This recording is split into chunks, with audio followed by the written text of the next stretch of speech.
قرآن چیخ چیخ کے کہہ رہے ہیں کہ جو نماز نہیں پڑھتا اللہ کے ہاں وہ مسلمان نہیں ہے۔ صحیح مسلم میں یہ حدیث لکھی ہے 246 کہ بندے کے کفر اور ایمان، شرک اور اسلام کے درمیان فرق کی نماز ہے۔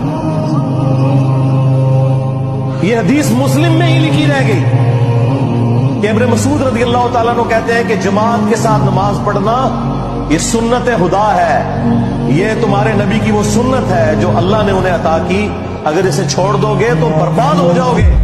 رسول اللہ کے زمانے میں اگر کوئی بیمار بھی ہوتا اور دو بندوں کے سہارے مسجد میں آ کے نماز پڑھ سکتا تو اس کی کوشش ہوتی کہ میں مسجد میں جماعت سے نماز پڑھوں، کہیں مجھے منافق نہ شمار کر لیا جائے۔ جماعت چھوڑنے پر رسول اللہ کے زمانے میں سمجھا جاتا تھا صلی اللہ علیہ وسلم کہ بندہ منافق ہے۔ صحابہ کرام کو، اہل بیت کو کب معلوم تھا کہ ایسی امت بھی آنے والی ہے جو آپ سے بڑا عشق رسول ہونے کا دعویٰ کرے گی اور نماز ایک نہیں پڑھے گی؟